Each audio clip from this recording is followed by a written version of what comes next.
Então nós queremos falar sobre esse assunto, falar a mesma língua, porque todos nós estamos falando da mesma coisa.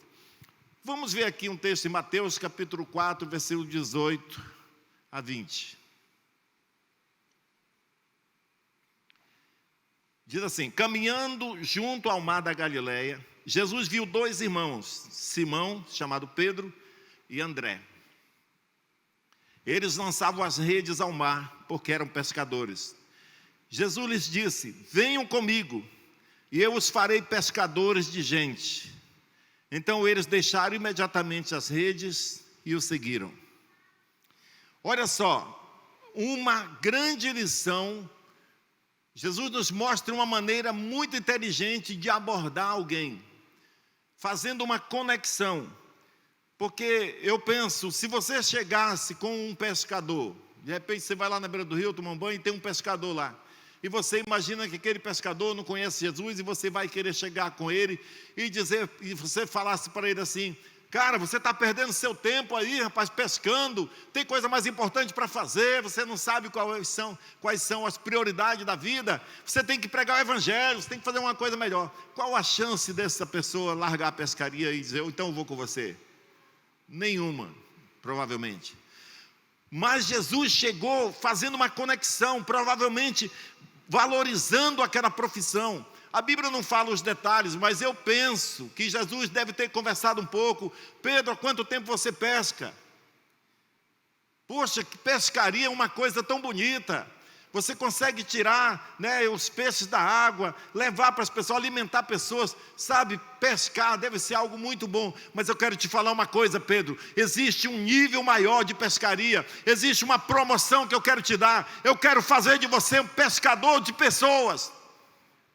Eu quero fazer de você alguém que sabe pescar pessoas do mar da escuridão, do mar das angústias, das dúvidas, e trazer para a luz de Deus. Imediatamente eles abandonaram o barco e as redes e seguiram Jesus. Então você não tem que chegar e desprezar a profissão das pessoas, dizer: sai desse meio e não se mistura mais com esses seus amigos. Não, você deve chegar, eu e você devemos chegar e nos entrosar com eles, criar uma conexão, mostrar para eles que eles são importantes, que o que eles fazem é importante, só que existe algo maior. Por exemplo, eu penso que nós poderíamos chegar. Como que evangelizaria um motorista de ônibus? Você chegar com aquele motorista de ônibus e dizer: rapaz, você dirige ônibus há quanto tempo? Ah, tantos anos. Poxa, eu admiro essa sua profissão, porque você deve gastar horas do seu dia, todos os dias, conduzindo pessoas para o seu destino de trabalho, trazendo de volta. Que profissão importante! Como seria o mundo se não houvesse esses transportes, motorista de Uber, de táxi, ou qualquer outro transporte, piloto de avião? Como seria o mundo sem o transporte público? Cara, você faz um trabalho muito importante, mas eu quero te falar uma coisa: Deus te colocou nessa profissão talvez para dar a entender a você que você pode transportar pessoas para o reino de Deus, tirar pessoas das trevas e levar para o reino da luz. Valorize as pessoas, mostra para elas que o que elas fazem é importante e que elas podem fazer algo melhor, baseado naquela mesma função. Talvez seja o chamado dela, seja a vocação dela, ser um condutor de pessoas. Que tal você chegar para consultar com o seu médico, e enquanto ele está lá escrevendo suas prescrições, fazendo suas prescrições, você falar para ele: doutor, eu admiro demais a sua profissão.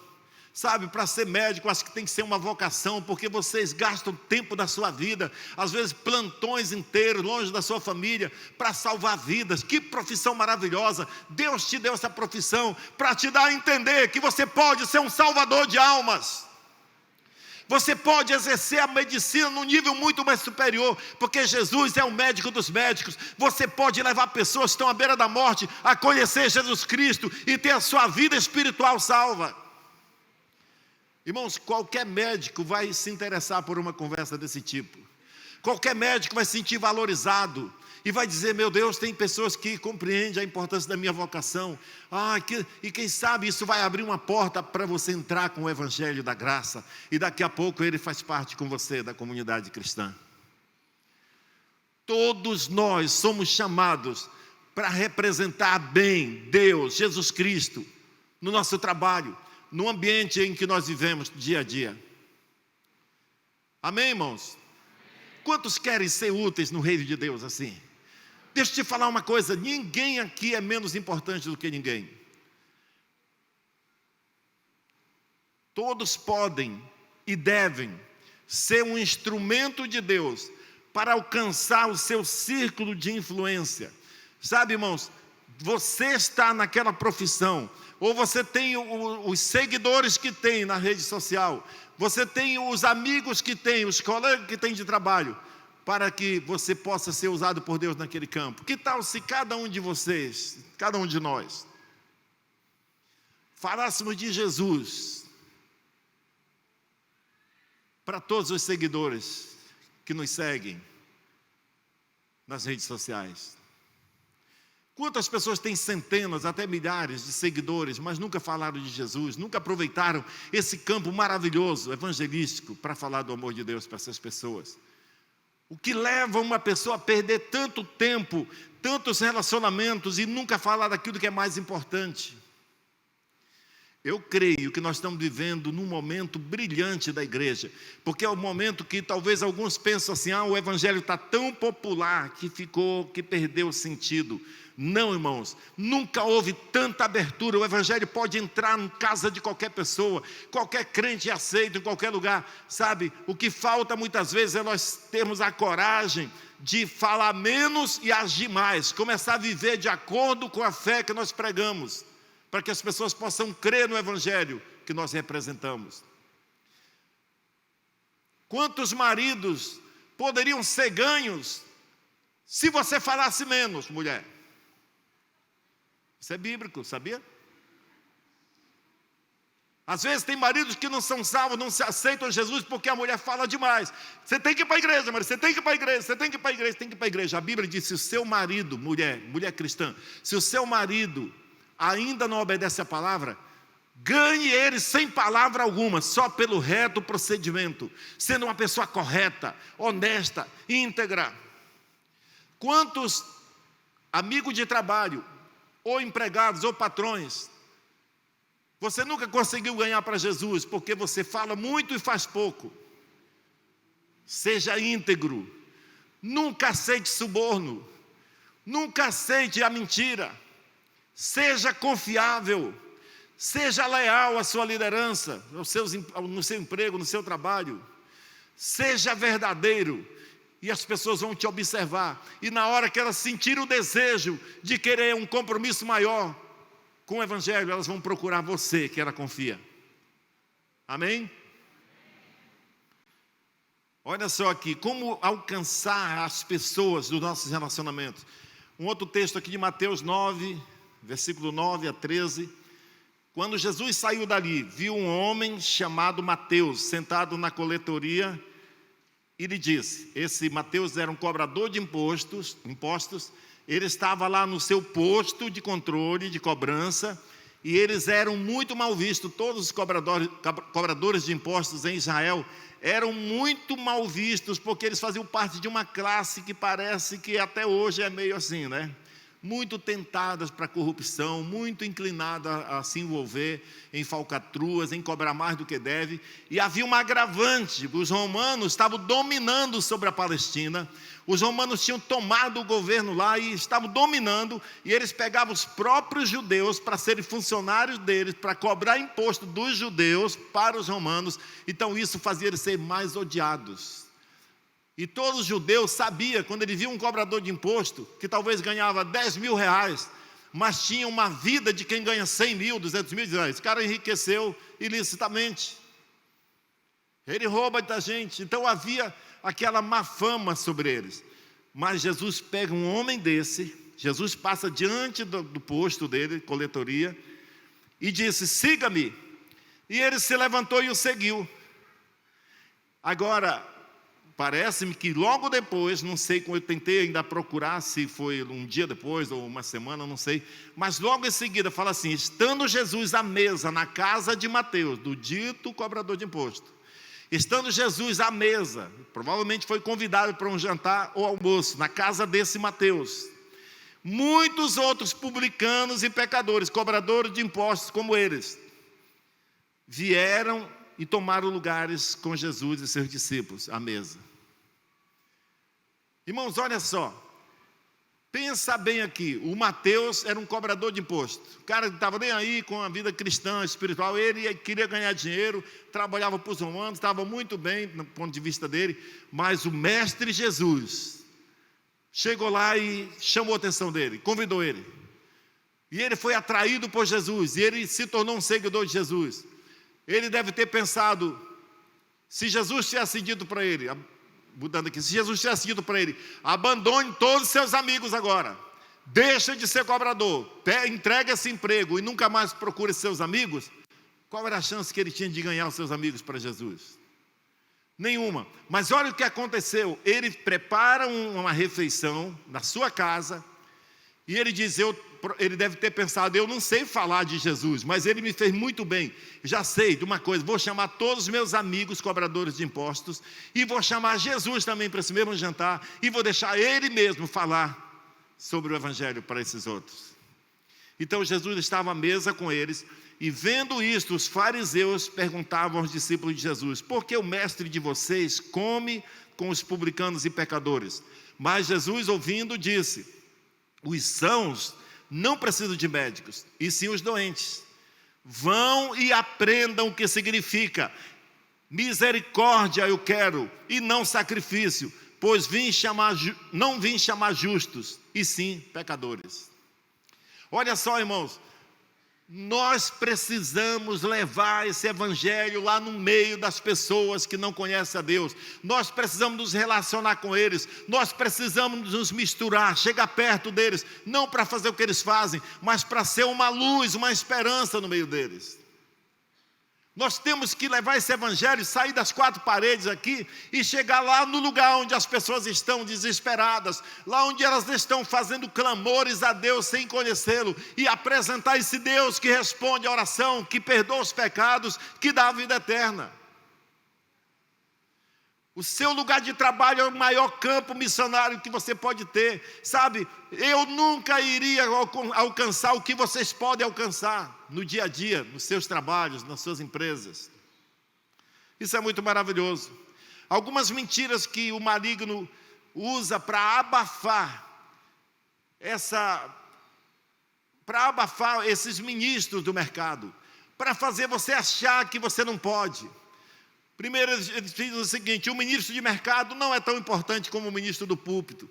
Eu pregar o evangelho lá para aquela pessoa não vai ser tão importante como se o pastor fosse lá. Irmãos, é comprovado, escute aqui, é comprovado por pesquisas, Joel Comiskey, escritor de um livro sobre células, ele fez uma pesquisa, ele disse que, eu não lembro agora o percentual, mas eu vou falar mais ou menos a diferença de uma coisa para outra. Ele diz que quando uma pessoa vai na igreja pela primeira vez, e naquela mesma semana ela recebe uma visita do pastor da igreja, existe 30% de chance dela voltar à igreja. Mas se a pessoa foi na igreja pela primeira vez, e naquela semana ela recebe uma visita de um membro da comunidade, uma pessoa comum da comunidade, a chance sobe para 70% dela voltar à igreja.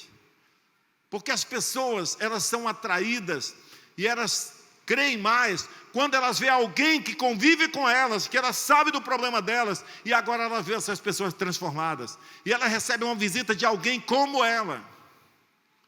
Então, deixa eu te falar uma coisa, é uma mentira pensar que só a palavra do pastor que é mais importante.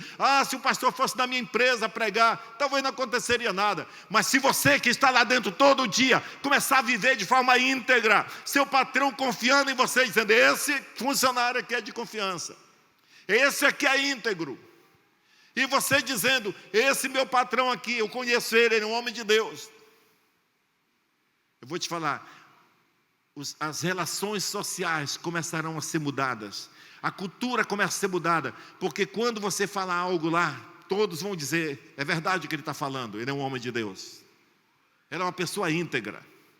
Irmãos, o que o mundo precisa não é de mais igrejas fazendo discursos, o que o mundo mais precisa é de mais pessoas vivendo de forma íntegra, praticando o Evangelho, lá no seu trabalho, lá na sua escola, lá no seu hotel, lá na repartição pública, onde você está inserido.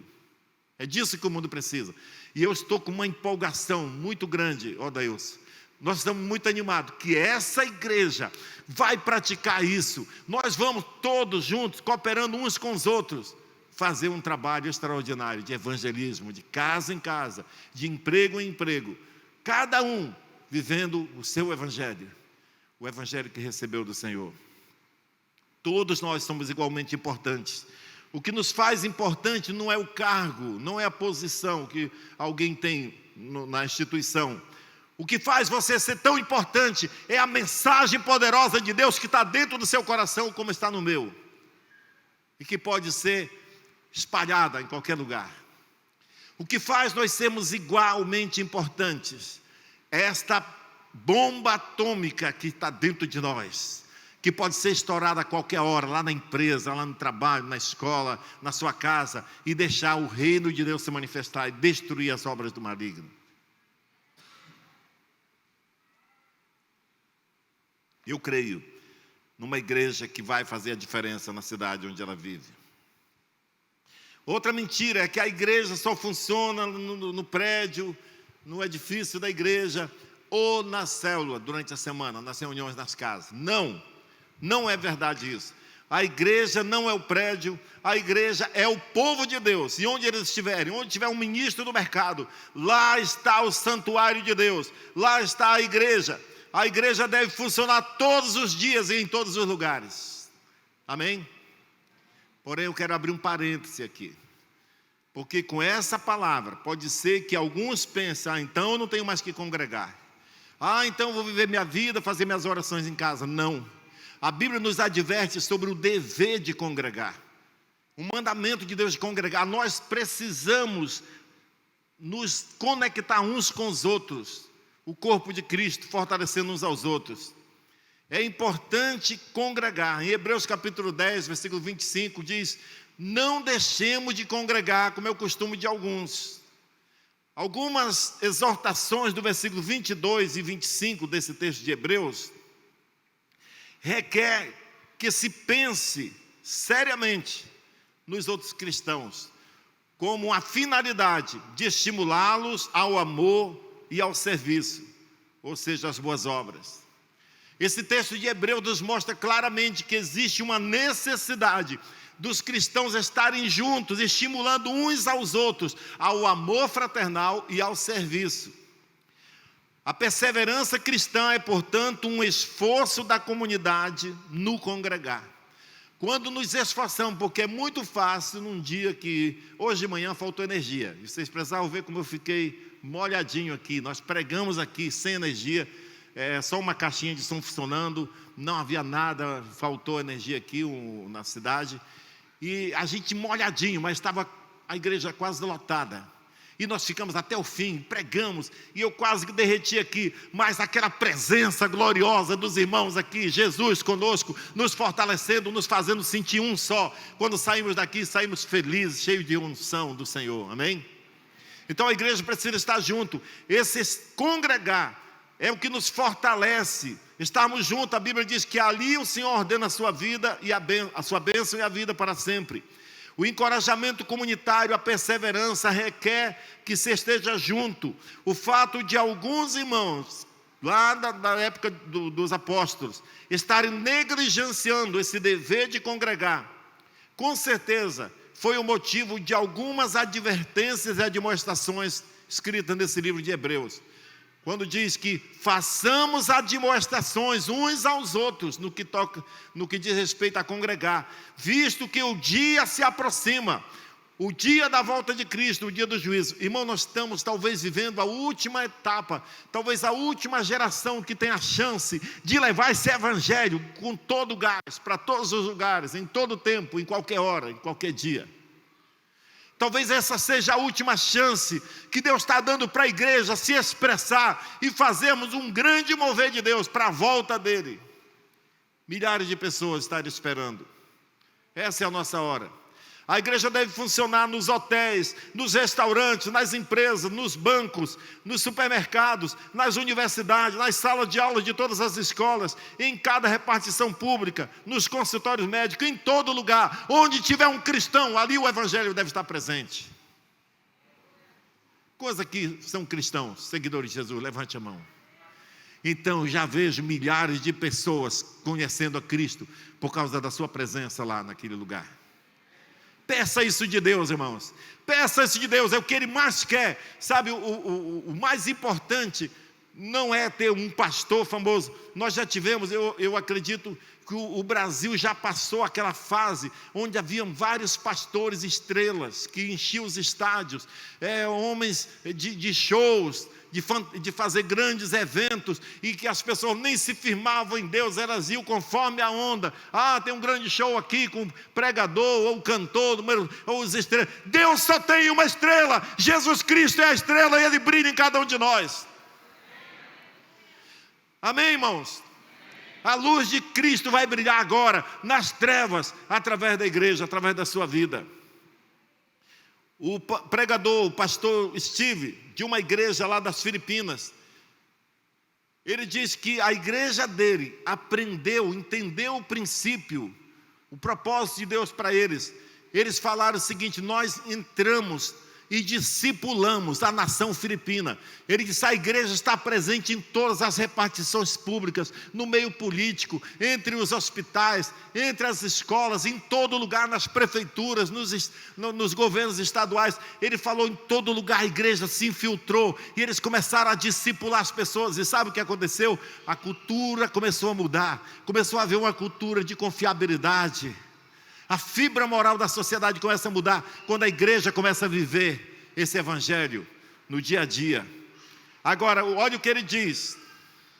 Ele diz o seguinte: a igreja existe simplesmente para honrar a Deus e discipular as nações.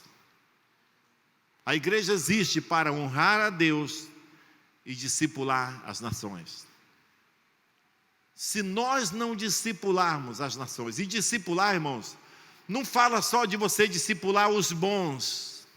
Quando Jesus disse: ide, portanto, fazei discípulos de todas as nações, Ele não estava dizendo: façam discípulos dos crentes, daqueles bonzinhos, os melhores da igreja, peguem discípulos. Não, Ele estava falando daqueles que não conhecem a Deus. Ide por todo mundo e fazei discípulos de todos.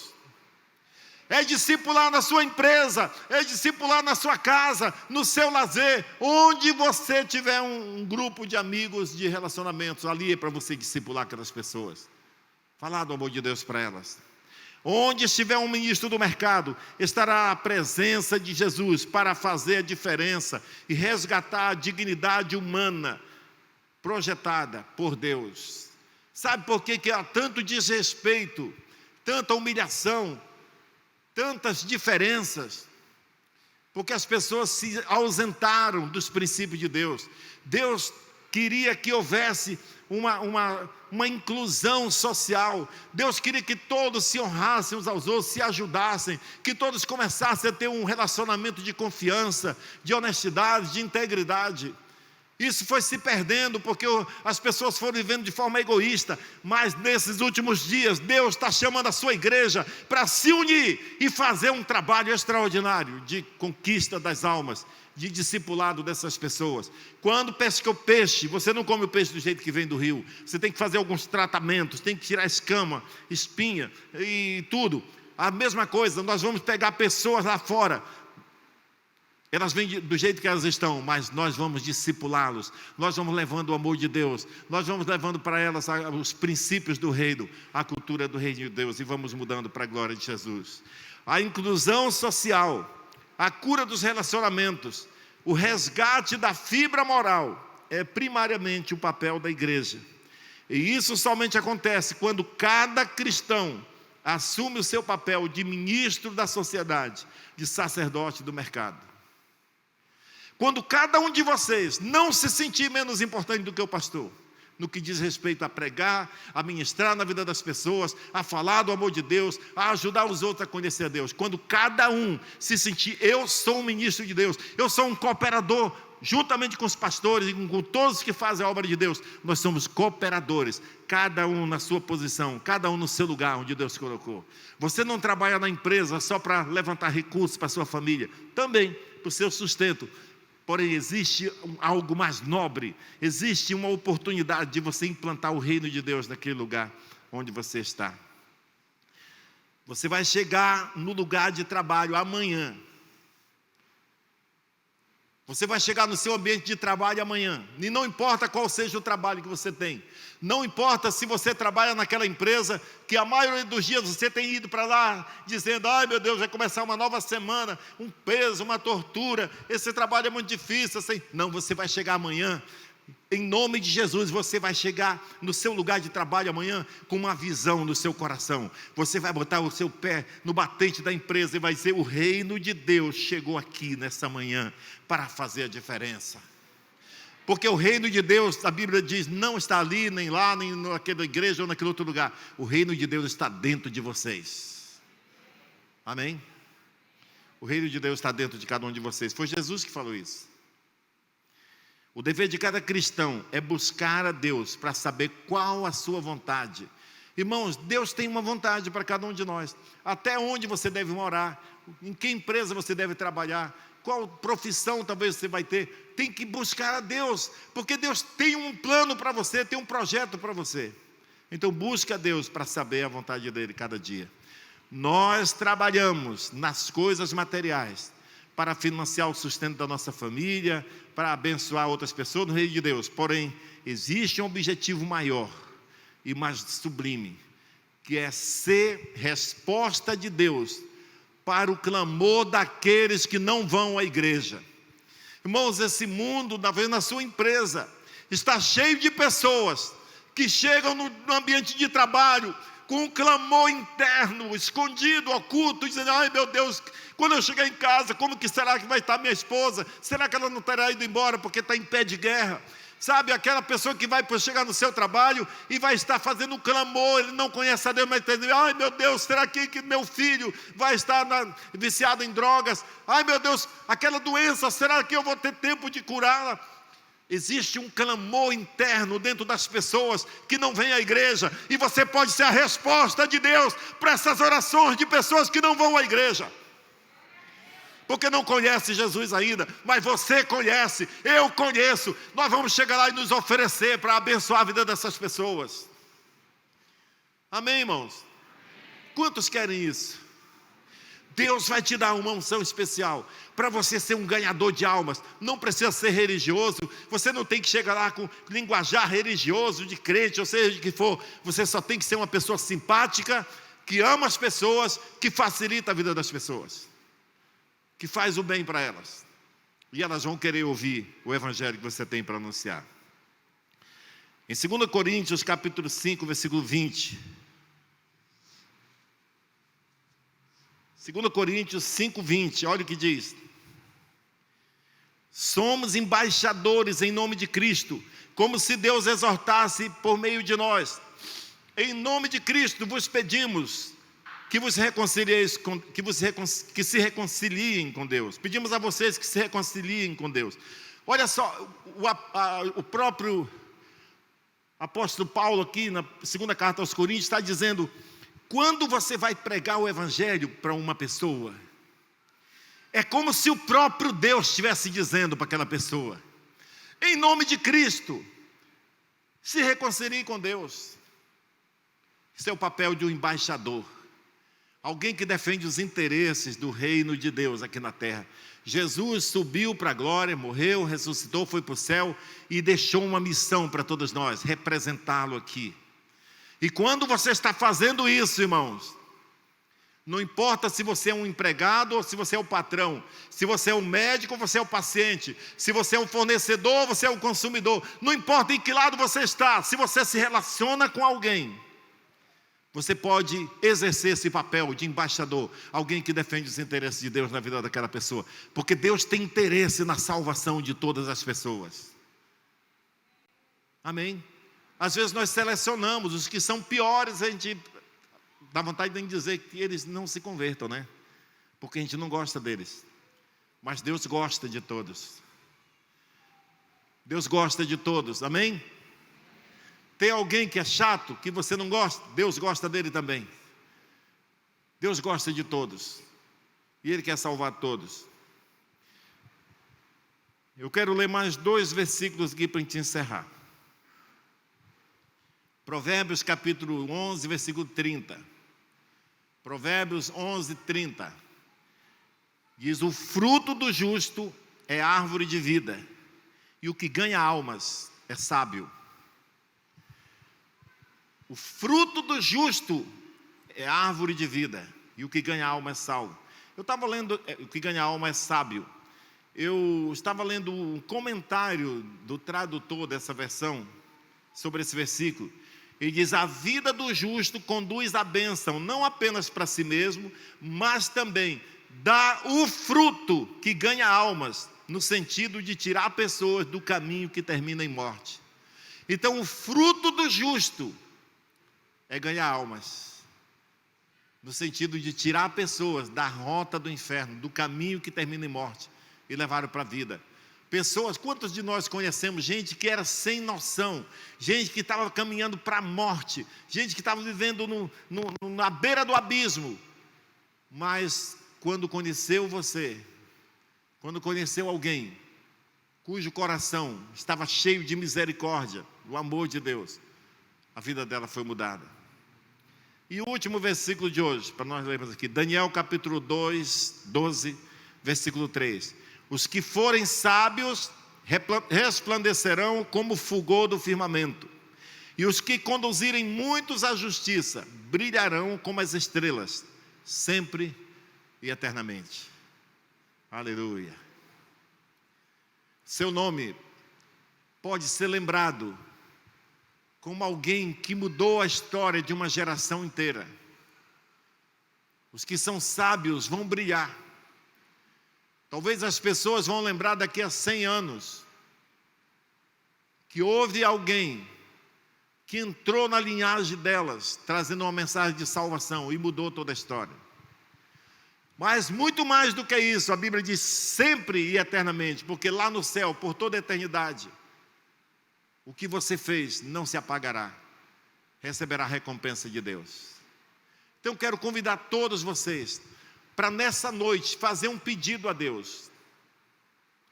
Faça um pedido a Deus, dizendo: Deus, eu quero me habilitar, porque o poder eu já tenho, o Espírito Santo já está dentro de mim, mas eu quero, Deus, receber a habilidade e a coragem, e a força e a sabedoria para ser um agente de Deus, para compartilhar o amor de Deus que já está derramado no meu coração com as pessoas que necessitam, para ser uma resposta de Deus para as orações não declaradas, aquelas orações que estão entaladas aqui na mente, aqui na garganta de alguns, que eles fazem, só eles, nem sabem para quem orar, mas eles estão clamando por uma solução, e você vai ser a resposta de Deus para a vida deles, porque você vai abrir caminhos para essas pessoas, amém? Eu quero convidar toda a igreja para ficar em pé. E se você deseja ser usado por Deus, irmãos, chegou o momento, chegou a hora. Você não precisa de autorização de pastor nenhum, você só precisa conhecer que o Espírito Santo habita em você, e você tem essa responsabilidade de falar do amor de Deus para as pessoas. Mais do que falar, de ser um bom testemunho. Talvez alguns nunca vão pregar, mas vão ganhar muita gente pelo seu testemunho. Então feche seus olhos, faça essa oração juntamente comigo. Diga: Senhor Jesus, eu quero tanto ser um canal de bênção do Senhor. Eu quero ser os teus pés, as tuas mãos, como fala aquela canção. Eu quero ser a tua boca também, para falar do teu amor para as pessoas. E eu não vou escolher pessoas, eu vou falar do teu amor para quem estiver necessitando de ouvir do teu amor. Eu quero isso na minha vida, Senhor. Pai, eu oro abençoando cada um dos meus irmãos, declarando que esta noite o Senhor está marcando cada um deles com um propósito novo, de serem úteis nesse mundo, para fazer o teu nome conhecido e conquistar o maior número possível de pessoas para o teu reino.